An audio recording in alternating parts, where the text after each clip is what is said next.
नमस्कार, कैसे हैं आप लोग। उम्मीद करता हूं कि आप लोग बहुत बेहतर होंगे। एसएससी सिलेक्शन पोस्ट फेज 13 वाले जो एस्पिरेंट है उनके लिए बहुत बड़ी अपडेट है। इस बार अच्छा खासा जो कंपटीशन है वो आपका होने वाला है। जो टोटल फॉर्म फिलअप हुए हैं उसका आरटीआई का जो रिप्लाई है वो आ चुका है। तो लेवल वाइज कितने क्या फॉर्म फिलअप हुए, ओवरऑल कितने फॉर्म फिलअप हुए उस पर बात करेंगे। उसके अलावा अगर आप यहाँ पे सिलेक्शन लेना चाहते हैं तो आपको कितना जो स्कोर है वो टारगेट पे रखना है, यानी कि कैटेगरी वाइज आपके लिए टारगेट स्कोर क्या रहेगा, ताकि आपको एक पोस्ट जो है वो यहाँ पे मिल सके। उसके अलावा आपके जो एडमिट कार्ड हैं वो कब तक आ सकते हैं, ठीक है, कब तक आप अपना जो एडमिट कार्ड है वो डाउनलोड कर पाएंगे। उसके अलावा सीजीएल 2025 वाले जो एस्पिरेंट हैं उनके लिए भी एक बहुत बड़ी अपडेट है।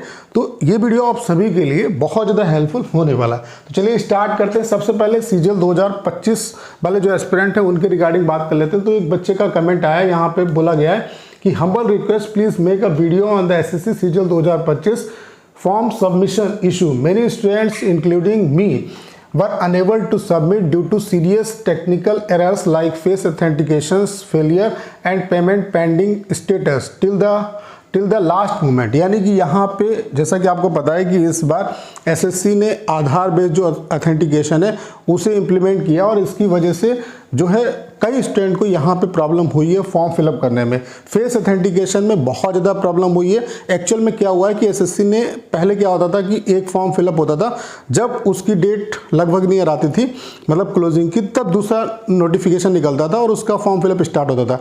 एसएससी ने इस बार क्या किया है कि एक ही मंथ में कई नोटिफिकेशन निकाल दिए और सभी के जो फॉर्म है वो एक साथ आपके फिलअप हो रहे हैं।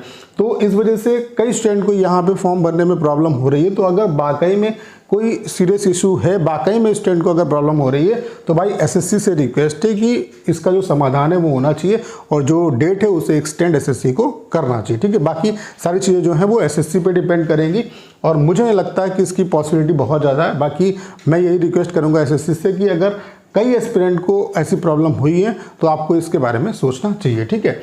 उसके अलावा अगर हम यहाँ पे सिलेक्शन पोस्ट फेज 13 के आपके फॉर्म फिलअप के रिगार्डिंग अगर बात करें तो आप देख सकते हैं इसका जो आरटीआई का रिप्लाई है वो आ चुका है। यहाँ पे टोटल अगर फॉर्म की बात करें तो 29,40,175 आपके जो है वो फॉर्म फिलअप हुए हैं। अगर यहाँ पे हम लेवल वाइज बात करें, चूंकि यहाँ पे 3 तरीके की पोस्ट होती है, मैट्रिकुलेशन लेवल की पोस्ट होती है, ग्रेजुएशन लेवल की और 10+2 लेवल की। उसके अलावा आप यहाँ पे रीजन वाइज फॉर्म फिलअप करते हैं और कितने भी फॉर्म फिलअप कर सकते हैं। आपका जो एग्जाम है वो आपके रीजन में होगा और उसके अलावा जैसे आपने 10+2 जो लेवल है उसके कितने भी फॉर्म फिलअप किए, आपका सिंगल एक एग्जाम होगा।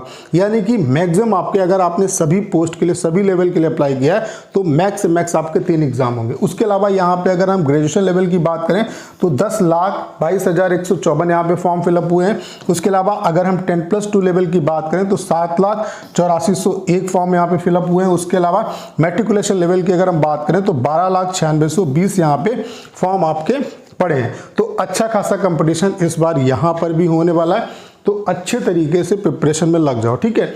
अगर हम वैकेंसी की यहाँ पे बात करें तो वैकेंसी आपको पता है कि वैकेंसी जो है वो लास्ट ईयर से थोड़ी सी ज़्यादा है। उसके अलावा कुछ स्टूडेंट को ये भी डाउट है कि क्या वैकेंसी अभी बढ़ेंगी या नहीं बढ़ेंगी। तो पहले मैं आपको वैकेंसी दिखा देता हूँ। उसके अलावा कैटेगरी वाइज कितनी वैकेंसी है उस पर भी हम यहाँ पे बात कर लेंगे। तो यहाँ पे आप देख सकते हैं ओवरऑल जो वैकेंसी है सिलेक्शन पोस्ट फेज 13 में वो आपकी 2423 वैकेंसी है। अगर हम कैटेगरी वाइज बात करें तो एससी की 314 वैकेंसी है, एसटी की 148 वैकेंसी, ओबीसी की 561 वैकेंसी है, यूआर की आपकी 1169 वैकेंसी है, ईडब्ल्यूएस की आपकी 231 वैकेंसी है। ओवरऑल 2423 वैकेंसी है। अब कई स्टूडेंट का ये भी डाउट है कि क्या ये वैकेंसी बढ़ेंगी या नहीं बढ़ेंगी। तो बढ़ने की उम्मीद तो बहुत कम है, बाकी ठीक ठाक वैकेंसी है। और सिलेक्शन पोस्ट में क्या होता है, नॉर्मली इसी तरीके से वैकेंसी इतनी ही आती है, ठीक है। और यहाँ पे क्या है कि सिलेक्शन, अगर आपकी तैयारी अच्छी है तो सिलेक्शन आप इजीली ले सकते हैं अगर आपने सही तरीके से पोस्ट जो है वो उन्हें फिलअप किया है, ठीक है। उसके अलावा अगर यहाँ पे हम बात करें आपका जो एडमिट कार्ड है वो कब तक आप डाउनलोड कर पाएंगे, तो आपको पता है कि 24 जुलाई से लेकर के 4 अगस्त तक आपका एग्जाम होने वाला है। और आपका जो एडमिट कार्ड है वो आपके एग्जाम से 1 हफ्ते या 6 दिन पहले आप जो है वो डाउनलोड कर पाते हैं। तो आप ये मान के चलिए कि जिनका 24 जुलाई को एग्जाम है वो 17 से 18 तारीख तक अपना जो एडमिट कार्ड है वो डाउनलोड यहाँ पे कर पाएंगे। बाकी जिस हिसाब से एग्जाम होगा उस हिसाब से आप डाउनलोड कर सकते हैं। तो इसके रिगार्डिंग बहुत ज़्यादा टेंशन लेने की जरूरत नहीं है। जैसे एडमिट कार्ड वगैरह डाउनलोड करने का स्टेटस वगैरह आएगा तो मैं उसके रिगार्डिंग आपको वीडियो बना के इन्फॉर्म कर दूंगा, ठीक है। सबसे इंपॉर्टेंट क्या है कि टारगेट स्कोर क्या लेकर चलना, चूंकि क्या होता है एक ही एस्पिरेंट ने मैट्रिकुलेशन लेवल के लिए भी अप्लाई किया होता है, 10+2 लेवल के लिए भी अप्लाई किया होता है और ग्रेजुएशन लेवल के लिए भी अप्लाई किया होता है अगर वो एलिजिबल है। तो यहाँ पे क्या है कि अगर कोई आपसे कह रहा है कि 130 नंबर 140 नंबर लेके आप क्वालिफाई कर सकते हैं तो ऐसा बिल्कुल गलत है। लास्ट ईयर की आप कट ऑफ देख लेना, बाकी लास्ट 5 ईयर की कट ऑफ कितनी क्या रही है वो भी मैं आपको वीडियो एक उसके लिए सेपरेट वीडियो प्रोवाइड करा दूंगा, तो उसमें चीज़ें और क्लियर हो जाएंगी। तो अगर आप वाकई में यहाँ पे सिलेक्शन लेना चाहते हैं तो यूआर वाले जो एस्पिरेंट है वो 160 या उससे ऊपर का ही टारगेट लेके चलो, तभी कहीं ना कहीं आपका सिलेक्शन हो सकता है। तब आपका आफ्टर जो नॉमिनेशन स्कोर है वो कहीं अच्छा होगा, ठीक है।